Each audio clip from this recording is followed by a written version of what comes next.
You're looking at a live view of the SpaceX Falcon 9 rocket and cargo Dragon at Launch Complex 39A, set to lift off this afternoon to the International Space Station. Good afternoon and welcome to NASA's Kennedy Space Center in Florida. I'm Megan Cruz with NASA Communications. Today's cargo mission, known as Commercial Resupply Services Mission 22, is scheduled to launch at 1:29 p.m. Eastern Time.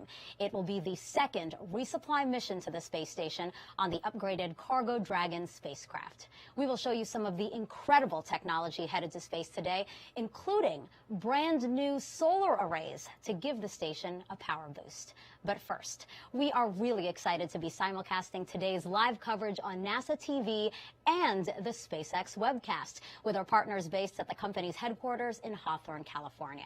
Let's bring in Shiva Bharadwaj now. Shiva, it's so nice to have you with us today. Thanks, Megan. It's really exciting to be covering today's mission in partnership with NASA.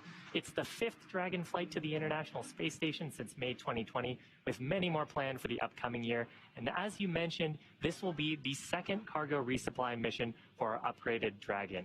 This cargo vehicle will be joining the Crew 2 vehicle on orbit, making it just the third time that we've had 2 Dragons docked at the space station. Now you're looking at a live view of a brand new Falcon 9 booster. This is actually the first new booster that we're using this year, and the vehicle stands 229 feet tall, or slightly taller than a 21-story building. Now, Falcon 9 is a reusable 2-stage rocket designed and manufactured by SpaceX for the reliable and safe transport of both people and payloads into Earth orbit and beyond. This Falcon 9 rolled out to the pad and went vertical on Tuesday, June 1st around 3 p.m. Eastern Time. And actually, just before the program started at around T-minus 35 minutes, we began loading propellants onto Falcon 9. Falcon 9 uses 2 propellants. The first of those is a fuel, a refined form of kerosene known as RP1, or Rocket Propellant 1. And for our oxidizer, we use super chilled liquid oxygen, referred to as LOX. We chill the LOX well below the boiling point, which helps increase its density so we can load more of it into the first and second stages. Now, to start the engines, we also need an ignition source. For that, Falcon 9 uses a chemical igniter called TTAB. You'll see a characteristic green spark at around the T-minus 0 mark right before the rocket takes off. Now, the bottom 2/3 of the vehicle is what we refer to as the first stage. Its objective is to accelerate the vehicle through the Earth's atmosphere to space, and then it'll separate from the rest of the rocket. Today, we will be attempting to recover this first stage on our drone ship named Of Course I Still Love You. That's stationed out in the Atlantic Ocean. And if you've been keeping count at home, if we successfully land the Falcon 9 today, it'll mark our 86th successful landing of an orbital class rocket. Now, on top of the first stage, we have Falcon 9's second stage. It has a single Merlin vacuum, or MVAC, engine that ignites after the first stage separates. The second stage is ultimately what will carry Dragon into its intended orbit, allowing Dragon to then separate and then eventually for it to continue with its rendezvous to the International Space Station. Now, finally, at the very top of the rocket is the Dragon spacecraft. Dragon was designed from the beginning to be reused. This new version of Dragon was designed for up to 5 flights, while the previous version could only support 3. Just like today's Falcon 9, we're flying a brand new Dragon spacecraft, which we'll hope to fly again in the future. And a bit later on in the broadcast, I'll share some details on the advancements we're making with reusing certain aspects of the vehicle. Now, today is a cargo mission, and we are delivering nearly 7,000 pounds of cargo to the International Space Station. That includes critical material to support dozens of science and research investigations that'll happen on board the orbiting laboratory. To this day, Dragon remains the only spacecraft currently flying that's capable of transporting significant amounts of cargo to and from planet Earth. We'll get a little more into detail on what some of that research is later on in today's webcast. But first, why don't we check in at the launch site, Kennedy Space Center, with Marie. Marie, how are things over there? Hey, Shiva, nice to see you. Things are looking actually much better than they were just an hour ago at the launch site. If we could take a live look again at Launch Complex 39A, you can see some cumulus clouds in the area. Weather still standing at about 60% favorable for launch, and it's been trending in a better direction. In fact, just an hour ago, we had no-go conditions for weather. We were in violation of the cumulus cloud rule, but the threat seems to be diminishing at this hour. The weather team teams are watching a couple of cells south of Patrick Space Force Base. That's a little bit south of the Cape here, and they are headed north, but it's looking like it's not going to be a showstopper. So again, trending in the right direction. The threat of lightning remains low, so we are 60% go for weather, and that's been most of the chatter that we've heard so far in these last couple of hours.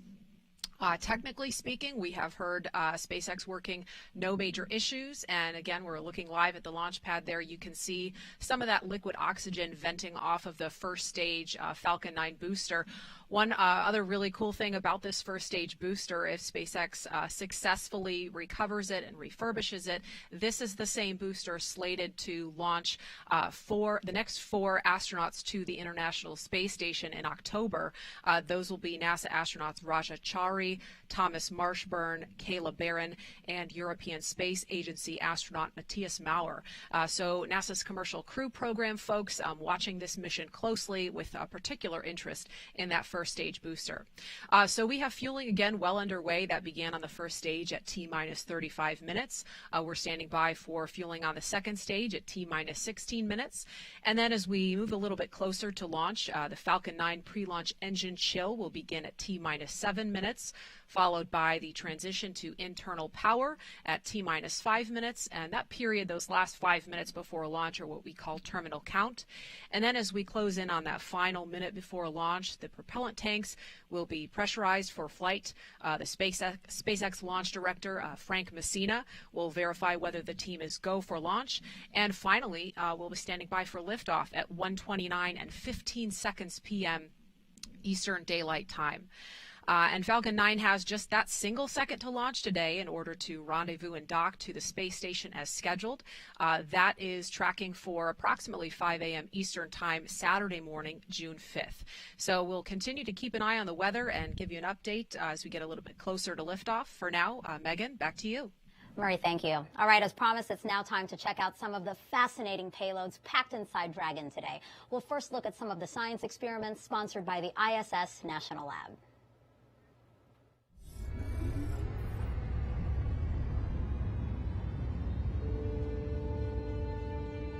More than 900 pounds of research and supplies are launching to the International Space Station on SpaceX's 22nd Commercial Resupply Services mission, including several investigations sponsored by the U.S. National Laboratory.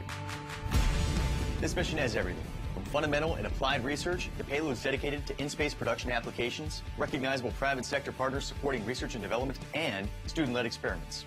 Let's take a deeper look into some of the investigations that are launching on SpaceX CRS-22.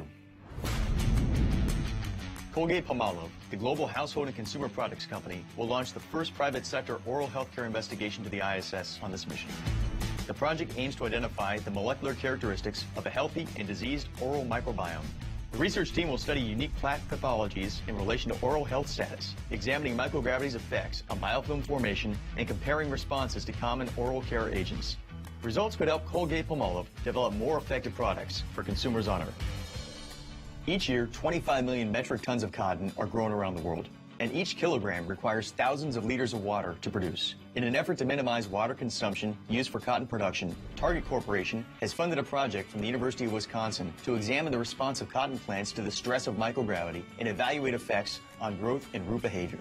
This investigation seeks to better understand the genetics involved in root system development, which could lead to the production of cotton plants that use water more efficiently on Earth.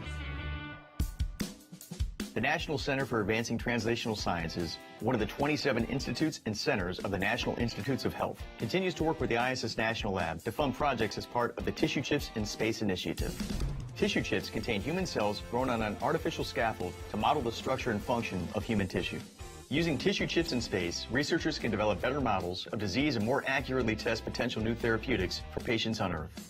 This mission includes a tissue chips in space investigation from the University of Washington. The research team will use tissue chip systems that model the human kidney to better understand kidney stone formation, the body's use of vitamin D, and a condition in which a person's urine contains unusually high amounts of protein.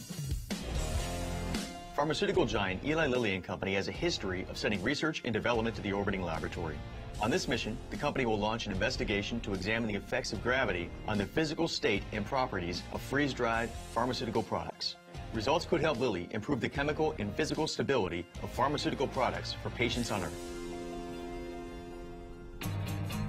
The investigations launching on this mission aim to bring value to our nation and drive a robust, sustainable market in low Earth orbit. To learn more about all the payloads on this mission that are sponsored by the ISS National Lab, and to learn about current opportunities to become part of the space station research community, please visit issnationallab.org. Now, you heard in that video about an experiment with cotton. Let's take a closer look at that one, because you might be amused by its name, TikTok. And no, it has nothing to do with the social media app TikTok. Here to help us understand the name and why this research is so significant is Principal Investigator Dr. Simon Gilroy. Dr. Gilroy, thank you so much for joining us. Well, my pleasure to be here. Well, obviously, we've said TikTok. Your TikTok is different from the TikTok most of us know. So what is your TikTok? Yep, we definitely came second. So it's an acronym for Targeting Improved Cotton Through Orbital Cultivation. And what does that mean? What are you trying to do here? So we've got the opportunity to understand a little bit more about how cotton grows by growing it on the space station and doing the kind of experiments you just simply can't do when you're on the Earth. Mm-hmm. And how are you actually going to grow cotton on the space station, and how much of it are you trying to grow? All right, so cotton gets to be a really big plant, so we're not going to grow full-size cotton plants, 6 foot tall. This is actually the chamber that we are going to send up. So there are 12 of these, which are going to go up onto the space station. Each one of them has 4 cotton seeds in there. And we set it up so they'll actually germinate while they're on the station. And they'll fill this chamber after about 6 days. Wow, that's amazing. And so what exactly are you trying to figure out in space that can hopefully help us here on Earth? Cotton is an incredibly thirsty crop. It uses tremendous amount of water, hundreds of gallons just to make one t-shirt. And it also uses a lot of inputs like nutrients that the farmers have to add, pesticides. And a lot of those features of cotton, they are root traits. So they're things that, the root takes up the water, the root takes up the nutrients. And so what we're hoping to do on the space station is learn a little bit more about how that root system develops, with the idea that if we can, very specifically for us, understand how gravity directs that root system to grow and spread throughout the soil, we might be able to target features there that then we can give that information to breeders, who will then be able to go down the road of improving cotton. Yeah, basically to make better cotton, right? Yeah, absolutely. That's amazing. How does it feel to have science going up to space today? I mean, it is an amazing opportunity. We've shot a couple of experiments up to the space station before. Every single time, it's a rush to see your stuff going up on the rocket. I got to ask you, why cotton? Cotton, partly because we have the opportunity to understand a little bit more about a really important economic crop with a big environmental footprint on Earth. So using the facilities of the space station to do things that we just could never do on Earth. And also, there have been a lot of plant biology experiments done by a lot of great researchers on the station, but on a relatively few species of plants. And so cotton is going to give us this fantastic tool to ask, how different is it from these other plants and how similar? What do all plants do when they're in space, and what does very specifically particular to each kind of plant? Doctor, I'm so excited to see what you find out. Thank you so much for joining us today. Great, thank you. Thank you. And one more notable payload I wanted to tell you about is the first satellite developed by the island nation of Mauritius. That's east of Madagascar, if you didn't know that. It's CubeSat, which is a small satellite about this big, will photograph the region and conduct experimental communication with other islands. So really cool there. Again, just really fascinating payloads on today's mission. Now let's head back to Shiva for an update. Thanks, Megan. We're just under T-minus 15 minutes and counting to the liftoff of a Falcon 9 carrying Cargo Dragon on the next commercial resupply mission to the International Space Station. Now, as we talked about earlier, Dragon was designed with reusability in mind. To date, 9 of our cargo resupply missions have launched on flight-proven Dragon spacecraft. And while we have a history of reflying cargo vehicles and now crew vehicles with the successful launch of Crew 2, as of today, we will also reuse Dragon's heat shield structure for the first time. The heat shield flying today safely returned astronauts Bob Behnken and Doug Hurley to Earth on the Demo 2 mission last year. Reusability allows SpaceX to refly the most expensive parts of the spacecraft, and that in turn drives down the cost of space access. So while Dragon today is a new vehicle, there are a handful of components flying that have seen some space before, the heat shield structure just being one example. Now, speaking of new technologies, the astronauts on board the International Space Station are eagerly awaiting this next delivery of science to keep them busy on the world's only orbiting laboratory. We had a chance to catch up with a couple of them to hear about the work they've been doing since they arrived safely on the Crew 2 mission back in April. Hi everyone, welcome to the International Space Station. I'm Aki Hoshide, and we're here during Expedition 65, and I'm Megan MacArthur, one of the flight engineers for the mission, and you probably know we have a cargo mission coming up real soon, SpaceX 22, and I'm excited to see what that's going to be like. I think it's going to affect our pace and everything that we've got going on.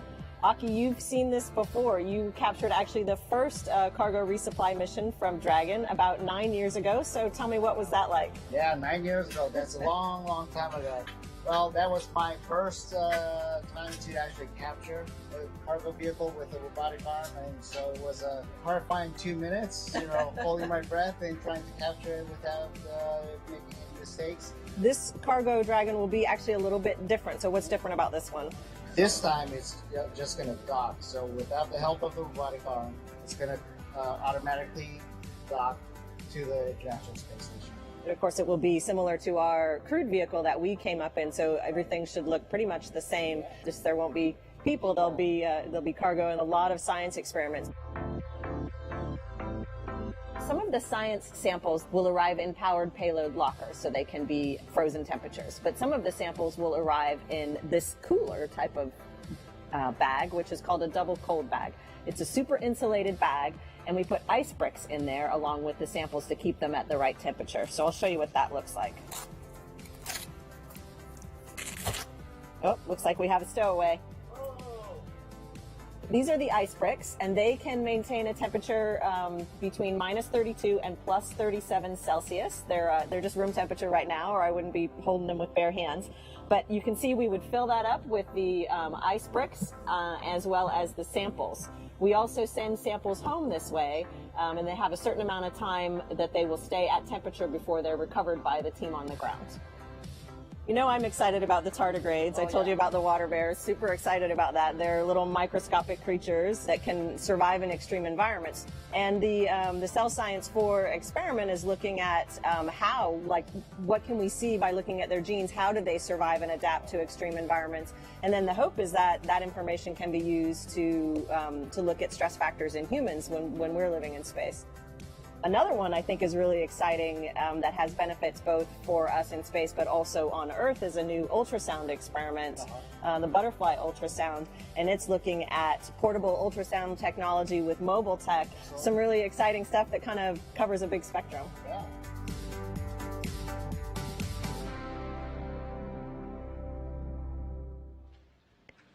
And that was NASA astronaut Megan MacArthur and JAXA astronaut Aki Hoshide aboard the International Space Station. And welcome into the International Space Station Flight Control Room at the Johnson Space Center here in Houston, Texas. The team of flight controllers in Mission Control Houston today is being led by Flight Director Rebecca Wingfield. The teams here in Mission Control will really jump into action tomorrow night into Saturday morning as Cargo Dragon approaches the International Space Station and enters the approach ellipsoid, which we like to think of as an imaginary sphere around the space station that helps us monitor the approach and departure of visiting vehicles. There are currently 7 crew members living and working aboard the International Space Station. Expedition 65 consists of NASA astronauts Shane Kimbrough, Megan MacArthur, and Mark Vandehei, Roscosmos cosmonauts Pyotr Dubrov and Oleg Novitsky, Aki Hoshide of JAXA, and Thomas Pesquet of the European Space Agency. One major component flying in Dragon's trunk today is the first pair of Boeing-made iROSA solar arrays, which will be installed to the 2B and 4B channels of the P6 truss by Thomas Pesquet and Shane Kimbrough over 2 spacewalks planned for June 16th and June 20th. This will be the first of 3 deliveries of these iROSA solar arrays. There will be 6 in all to upgrade and augment the power for the 6 of 8 power channels on the station. As Crew Dragon approaches the International Space Station in the morning hours on June 5th, NASA astronauts Shane Kimbrough and Megan MacArthur will be monitoring the arrival from the station's cupola. And once Dragon arrives to the station, it will dock to the Zenith port on the space-facing side of the station's Harmony module and will join 4 other spacecrafts. Crew Dragon, Cygnus 15, the Soyuz MS-18, and Progress 77. Cargo Dragon will remain attached to the International Space Station for about 1 month before being packed up with critical science and supplies and will splash down in the Atlantic Ocean for that science to be analyzed back here on Earth. Again, everything is still a go from here in Mission Control Houston, and we're looking forward to welcoming another vehicle to the International Space Station. So for now, we'll head back out to Kennedy. Megan. It is now T-minus 8 minutes and counting until liftoff of the Falcon 9 rocket and Cargo Dragon on the next resupply mission to the International Space Station. Now, you heard Courtney just mention the new solar arrays again. So let's take some time to go more in depth about those because they're really important to the station and what happens there. Take a look at your screen now. This is the first pair of the new Boeing-made ISS rollout solar arrays known as IROSA. They are made up of compact panels you see there that roll open like a huge yoga mat, 63 by 20 feet each. Here they are inside the space station processing facility at the Kennedy Space Center before being packed inside Dragon. The space station currently has 8 pairs of solar arrays. The oldest pair has been in use for more than 20 years. The 2 new solar arrays, plus 4 more to be delivered later, will produce a total of more than 120 kilowatts of electricity. That is enough to power more than 40 U.S. homes. Once combined with the 8 original arrays, the new ones will boost power to the station up to 30%, maximizing use for the orbiting lab for many years to come. And these 2 new solar arrays, like Courtney said, are going to be installed this summer. Now let's head back over to Shiva for an update. Shiva? Thanks, Megan. We're just over T-minus 7 minutes to go. The SpaceX team currently working no significant issues with the vehicles. At this point, Rocket Propellant 1 fuel is nearly fully loaded on the first stage, completely loaded on the second stage. Liquid oxygen loading is underway on both of the stages as well, and that'll complete at about T-minus 2 minutes to launch. We're also loading helium gas into both of the stages. Falcon 9 uses helium as a pressurant, that's to backfill the propellant tanks as we consume liquid oxygen in RP1 by the Merlin engines during ascent. A helium loading began before the webcast went live, and we'll continue to top it off until about 1.5 minutes before launch. Now, to make sure that the engine startup goes well, we also perform what's called engine chill. It started at about T-minus 7 minutes. We flow a small amount of that super chilled liquid oxygen into the Merlin engine turbopumps, and we do that to avoid thermal shock to the mechanical components once we get that full flow of super chilled liquid oxygen on engine start. Dragon also began its startup sequence at T-minus 35 minutes when it coordinated timing with the Falcon 9. It's currently undergoing a set of vehicle health checks, with its next major milestone happening just before liftoff when it'll transition to internal battery power. Now, the range is standing by, ready to support today's mission. Launch weather is continuing to trend favorably. We had a 60% chance of go, and we're still continuing to monitor some of those clouds and precipitation in the area. So with that, the launch team, Falcon 9, Dragon, the range, all looking good. Weather also trending good. And at about T-minus 5 minutes to go, I'm now joined by Marie to help me walk through these final moments of the terminal count. Marie? Yeah, Shiva, as you said, weather trending in the better direction. It was a little bit hairy for a couple minutes there. Within the last, I want to say maybe 13 minutes or so, it was right around T-minus 19 or 18 minutes. We heard about some lightning strikes in the area, not coming within that 10-mile radius of the pad, but that was a watch item. It looks like they're not expecting lightning to be an issue to come that close. And that cell that I mentioned to the south of the pad looks like Dragon has there's going to be a little transitioned bit to more configure for separation terminal count. between that. A little bit more Dragon has separation. transitioned to terminal count and is on internal power. Okay, so we heard that call that Dragon is now on internal power. Again, as Shiva mentioned, the team has already conducted its pre-launch engine chill. Again, this is when SpaceX injects a small amount of super chilled liquid oxygen to prepare those Merlin engines inside the first stage to allow for full propellant flow during flight.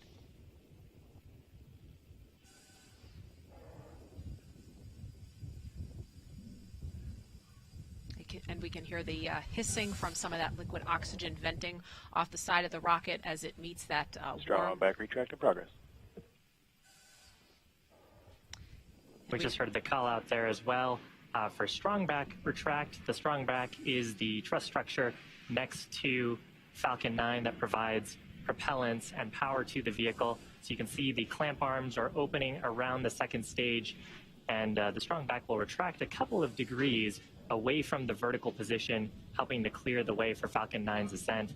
In these last few minutes, Falcon 9 is performing a set of health checks on its primary communications, avionics, and propulsion systems in preparation for flight. We'll continue to hear call-outs if the engines are sufficiently chilled in and for some of these milestones that are coming up next. And there you can see the strong back starting its retraction away from the vertical position.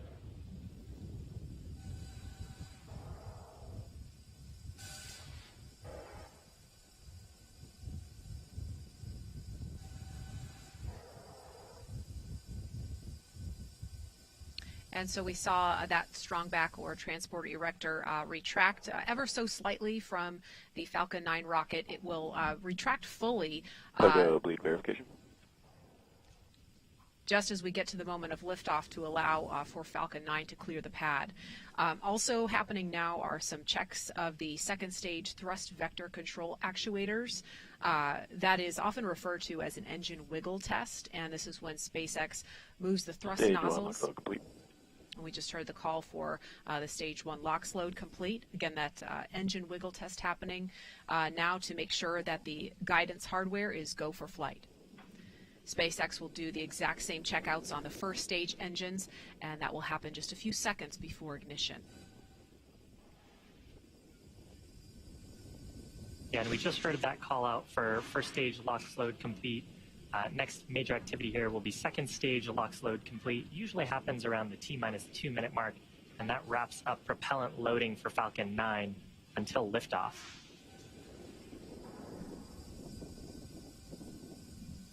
Dragon also continuing to perform final health checks Stage to make 2 sure LOX all load of complete. its systems are ready to go for Dragon is in ascent auto and idle. rendezvous with the International Space Station. Weather continuing to trend favorably as Dragon transitions into its ascent state.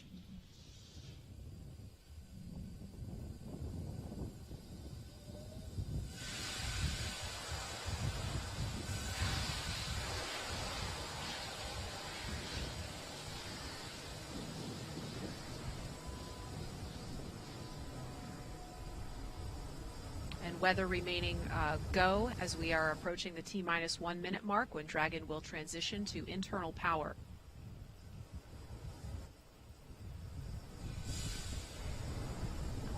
Falcon 9's in startup. Dragon is in countdown.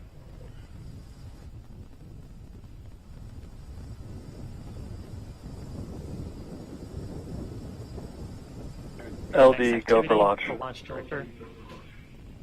Launch director pulled Stage go 2, for press launch. flight. So with that, all systems are currently go. We're just over T-minus 30 seconds to liftoff. T-minus 30 seconds. And at T0, the rocket will be released from the hold down clamps at the pad. And as I mentioned earlier, that strong back right next to the rocket will retract the rest of the way, clearing the way for liftoff. Stage 1, press for flight. T-minus 15 seconds. Falcon 9 is configured for flight. 10, 9, 8, 7, 6, 5, 4, 3, 2, 1, 0. Ignition. Liftoff. And liftoff of the 22nd SpaceX cargo resupply mission, bringing new solar arrays to the International Space Station. Stage 1, propulsion is nominal.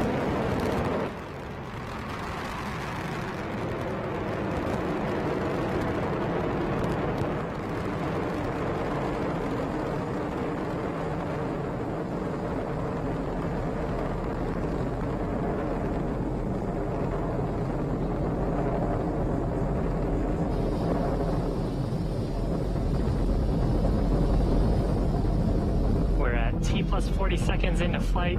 Awesome shot looking Power back. telemetry nominal. The Cape, our Falcon 9 has launched We're coming up on the next major milestone. That's the point of maximum aerodynamic pressure.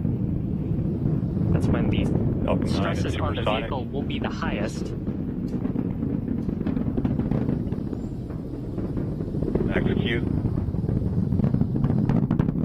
So in preparation for maximum aerodynamic pressure, we throttled down those Merlin 1D engines. Now that we're through that point, we'll throttle back up and continue on to the next of our sequence of events. We have several happening in rapid succession. That'll be main engine cutoff, followed by a stage separation. Then we'll have a first stage flip maneuver, second engine start, number 1, and then a boost back burn on the first stage. Now, main engine cutoff, or MECO, that's where all 9 of the Merlin 1D engines on the first stage will shut down. That's followed shortly after by stage separation, when both the first and second stages will separate. From there, the first stage will flip to prepare itself for entry. A few seconds later, the Merlin vacuum engine on the second stage will ignite to boost the Dragon into a low Earth orbit. That's called SES-1. And then finally, on the first stage, a boost back burn start to slow down the first stage in preparation for re-entry. So again, those 5 events: MECO, stage separation, first stage flip maneuver, second engine start, and then the boost back burn, all coming up just in under 10 seconds from now.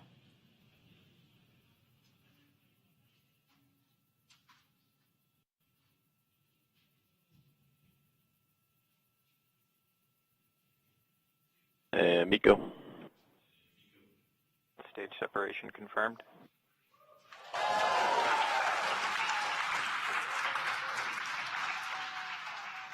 In-bag ignition. Stage 1 boost back startup. So successful Merlin vacuum engine startup. First stage has begun its boost back burn. That burn expected to last about 30 or so seconds. Here's a shot of the second stage Merlin vacuum nozzle. You can see it starting to heat up as we begin this burn. The second stage will continue to burn here for several minutes until about the T+8 minute mark.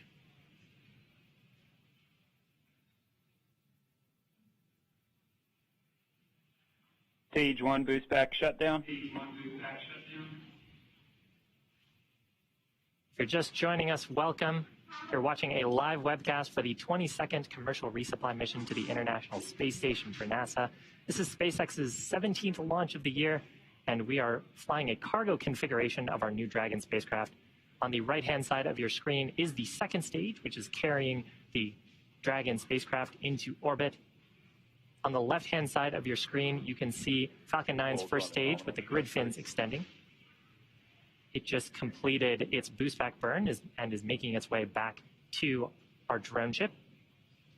Now, the rocket has to do more than just go up. It has to go sideways really fast. At liftoff, gravity is pulling straight down on the rocket, but as we ascend, we tilt the engines. That's called gimbaling, and that begins to turn the rocket horizontally. We're still going up, but we're also heading horizontally away from the launch pad. That maneuver is called a gravity turn.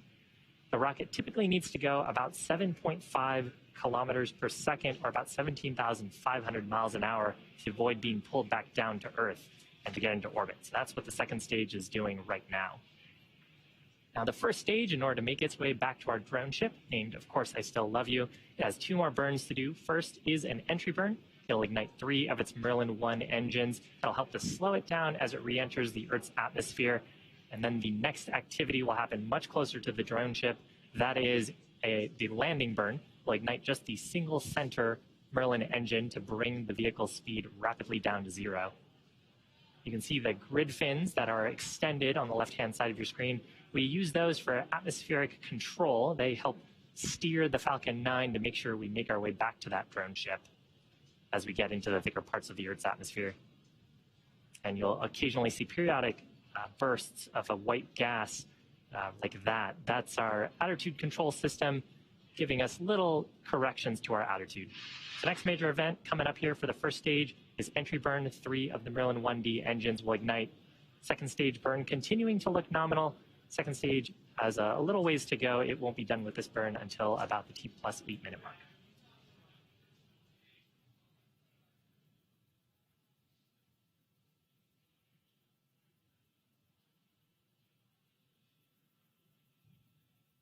Stage 1 FTS is saved. Trajectory nominal. Stage 1 entry burn startup. So with that, 3 Merlin 1D engines on the first stage igniting to reduce the vehicle's velocity. You can see that on the bottom left corner of your screen. This burn expected to last about 20 seconds. So from here, the grid fins will continue to take the first stage towards our drone ship stationed out in the Atlantic Ocean. At this point, T plus 6.5 minutes into flight, second stage is making its way to the initial orbit to drop off the Cargo Dragon spacecraft. And if you're just joining us, welcome. On your screen is a live view of Falcon 9's first stage on the left, the second stage on the right. We had an on-time liftoff at 1:29 p.m. Eastern Time.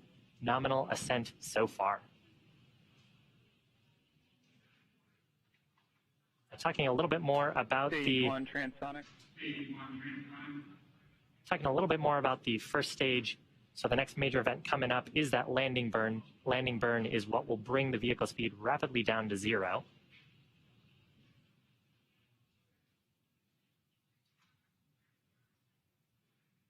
Amazing shots of the first stage during re-entry. Once we get closer to the drone ship, we will deploy our 4 symmetric landing legs around the base of the first stage for hopefully a nice soft touchdown on that drone ship. You can see a shot of that on the right-hand side of your screen.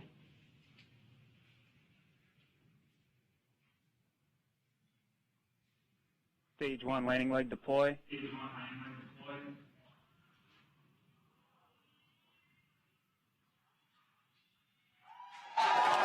Picture perfect landing of that Falcon 9 for the first stage. First landing for this first stage, 86 successful recovery overall for SpaceX. Fantastic. Coming up shortly, second stage is not done.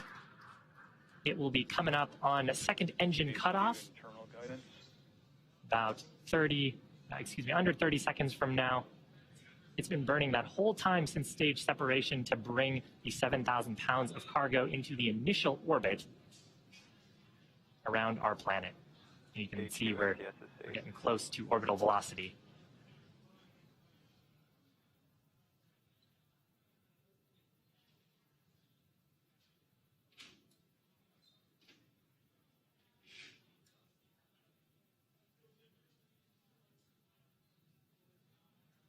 The expected loss of signal. Shutdown of the second stage engine. From here, we'll be looking at telemetry, make sure we are in the intended orbit. Nominal orbit insertion. Fantastic. So with that, the second stage has just one major task left. It is commanding separation of the Dragon spacecraft just a few minutes from now. Until separation, the second stage will be making some small adjustments during this coast prior to Dragon separation. And we're hoping to have video, there's some video, into the unpressurized cargo section of Dragon. This video from the top of the second stage. We got a good look there at the new rollout solar arrays that Cargo Dragon is bringing to the International Space Station. So separation of the Dragon spacecraft expected at about T plus 12 minutes. We have a little bit of a coast here for ground operators in mission control behind me to ensure that the vehicle is in the right configuration, that there's no conditions that we may want to watch out for after separation. But Dragon and the Stage 2 right now in orbit. And coming up after that separation event, which hopefully we'll get a view like this of Dragon gently floating away, the Dragon spacecraft will begin to perform some of its own checkouts. Dragon is equipped with 12 service section Draco thrusters that are used primarily for attitude control and proximity next to the space station. It's also got 4 Draco thrusters on the top of the vehicle underneath its nose cone that we use for our thrust maneuvers to help us rendezvous with the International Space Station.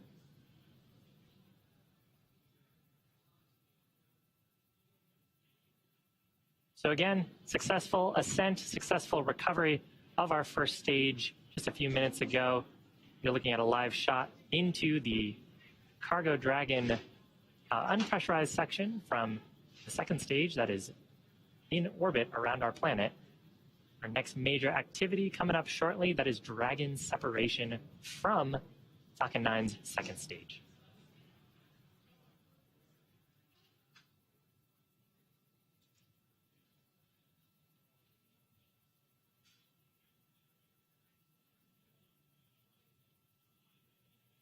There's something a little bit different about this Dragon spacecraft. If you followed our first version of Dragon, you'd know that it had deployable solar arrays. This version of Dragon has conformal solar arrays on the body of the spacecraft.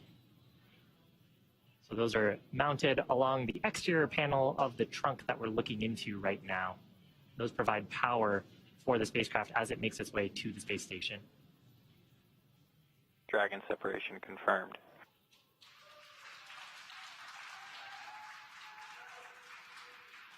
Lovely planet Earth on the left-hand side, Dragon floating away. You can see the rollout solar arrays from this view atop Falcon 9 second stage, watching Dragon gently float away. So again, activities coming up for Dragon. It will begin its service section Draco checkouts, followed shortly after that by the nose cone Expect loss of signal. opening. And that's going to complete my coverage here from Hawthorne. But why don't we check in with Courtney at the Johnson Space Center in Houston. Courtney?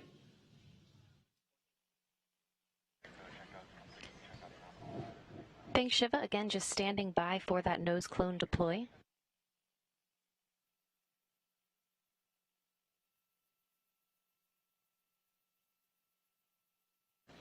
The nose cone deploy uncovers the forward bulkhead thrusters, which Dragon will use for its major burn maneuvers coming up.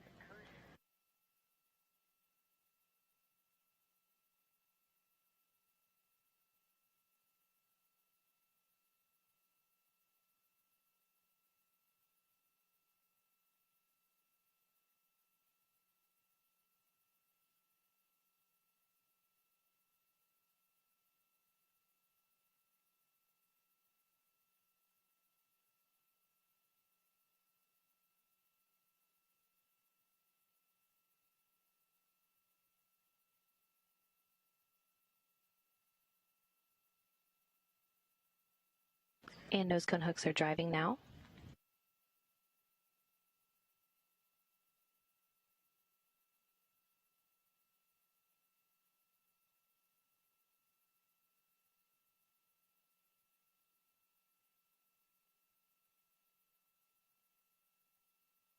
And the hooks are halfway open, again standing by for them to be fully open.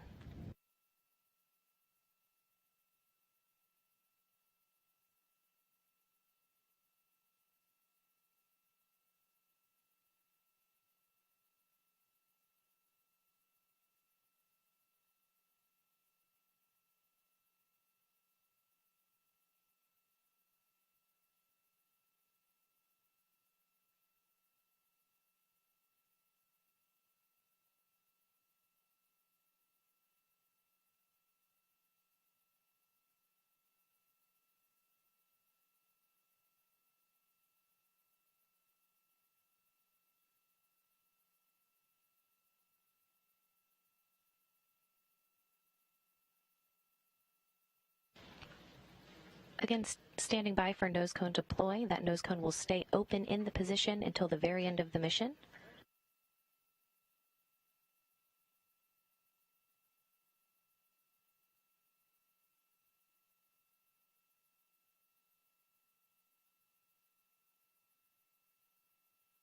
And the first set of nose cone hooks are open, and the second set are starting to open now.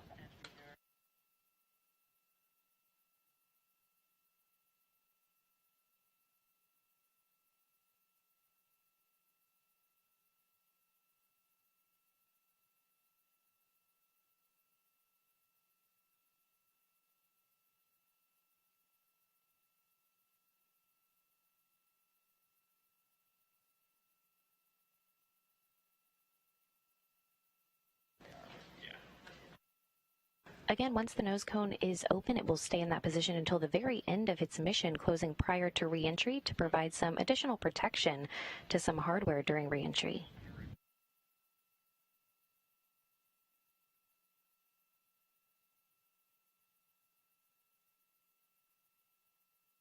Expected loss of signal, Newfoundland.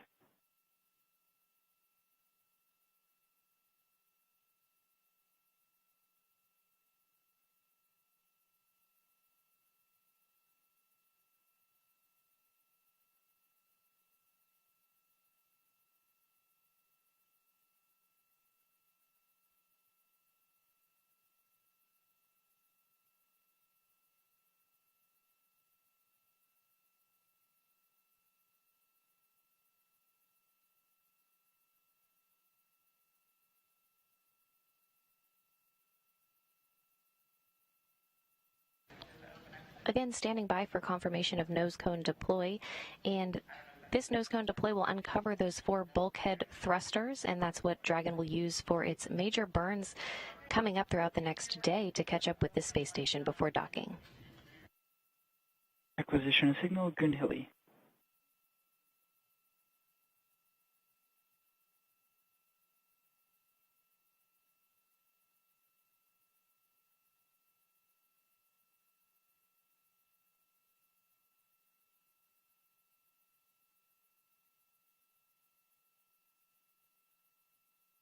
And the nose cone is opening. And nose cone deploy confirmed.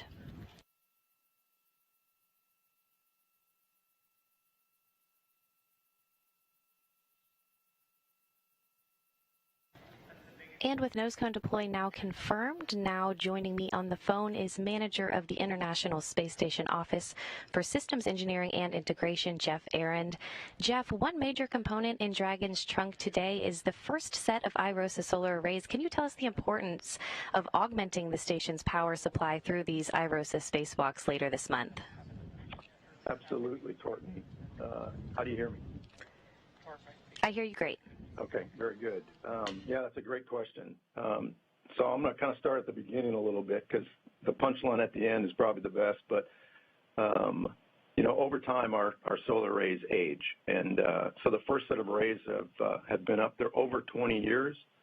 Our most recent arrays we brought up, you know, just before shuttle retirement. Those arrays are over 10 years old as well. And then the set in between are closer to 15 years old. So over time, the arrays aren't as efficient at generating power. So that's one of the things we wanted to fix with the augmentation. So when we actually, the first 2 we do are the oldest arrays, which makes sense, the first 2 that we replace. And that will effectively restore those arrays back to what we would call their beginning of life properties. And in the case of the newer arrays, you know, the ones that are 10 to 15 years old that will eventually get the IROSAs, they'll actually be able to generate more power than they can today. So this provides basically 3 significant benefits. I kind of alluded to one of the 2, which, but let me kind of go through in order here in my logical mind. So for one, for our solar array constrained events, it makes it easier for us to manage the solar arrays. An example of that would be about what we're going to see tomorrow. So visiting vehicle dockings and undockings, you know, the arrays can't always point at the sun. We have to protect them from plumes from the vehicles coming and going, as well as some of the loads that we see on the arrays. So we call those, that's a visiting vehicle or solar array constrained event. It also helps us, this augmentation is going to help us to fully to extend the life of ISS and fully execute our full suite of research as we move forward. And probably most importantly, it allows us to power more science and research, especially in the form of future exploration systems and commercial users. The one that I'm thinking about in particular would be the Axiom module that we hope to see later on in a few years from now on the front of Node 2. And of course, these resupply missions deliver science, hardware, and other cargo, like you were just saying, to the station. How critical are these deliveries for the station and astronauts? So over any 6-month planning period, there are hundreds of experiments being conducted on board. The vehicle that delivers our crews, the vehicles that deliver our crews, they do a great job of getting the crews there safely to and from station, but their cargo capacity is very limited, on the order of 100, maybe 200 kilos. We couldn't conduct all the science we do as well as provide for our crew members without our cargo resupply vehicles, which can carry about, in this particular case, about 2 metric tons of pressurized cargo and research. Our cargo flights are vital to maintaining and fully utilizing our orbiting laboratory. In the case of this SpaceX 22, we're bringing up about 900 kilos of research supplies to support our ongoing science program, and it will also return about 1,200 kilos of science samples and supplies for human research, biology, biotechnology, physical science investigation, and education studies. The return piece of this, the science and research return, it can't be emphasized enough, because a unique service that the SpaceX cargo vehicle provides is return cargo. Otherwise, the only way we can get return cargo down in samples is on our crewed vehicles, so which again is fairly limited. These vehicles also bring critical spares to help us maintain our onboard systems, keep the spacesuits maintained, and of course provide food and crew support items. So super critical to what we do each and every day. And as always, it's a busy time aboard the International Space Station with cargo vehicles and crews coming and going. 1 Russian spacewalk behind us and 2 U.S. spacewalks later this month. Can you kind of lay out how complex the next few months will be for the station program and the global partnership? Complex. Well, I hope I don't have to call it complex. Maybe exciting, fast-paced, fun times. We plan everything to a T and analyze it, do those kind of things. So we like to try to eliminate the complexity is the way I would kind of describe it.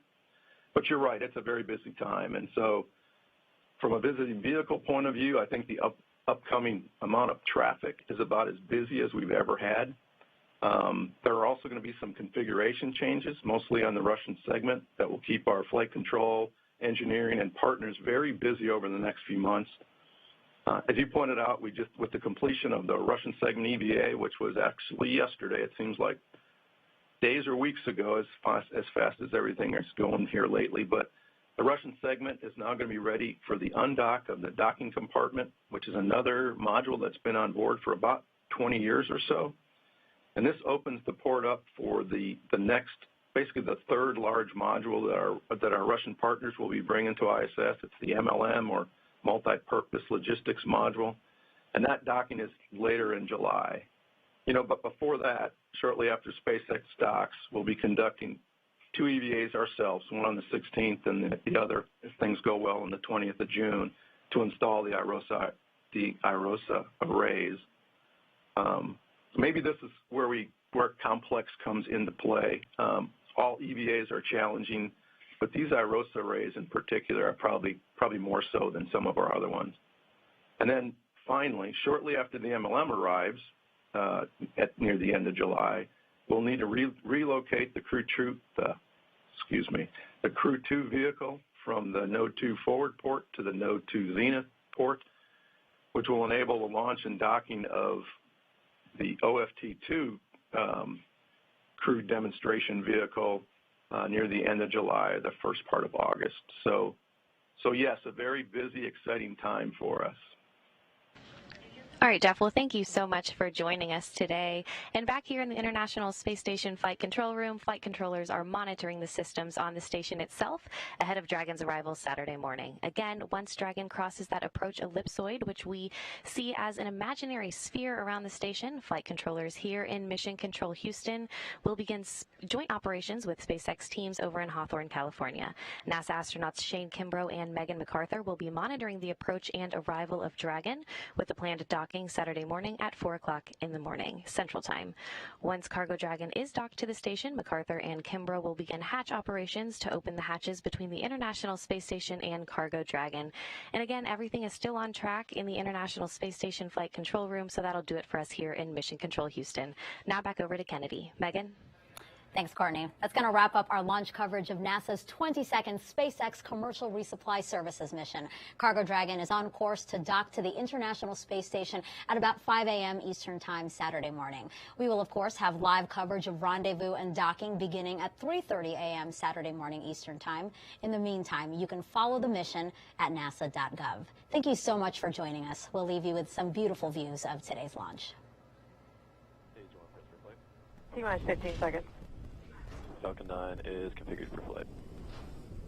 10, 9, 8, 7, 6, 5, 4, 3, 2, 1, 0. Ignition. Liftoff. And liftoff of the 22nd SpaceX cargo resupply mission, bringing new solar arrays to the International Space Station. Stage 1 propulsion is nominal.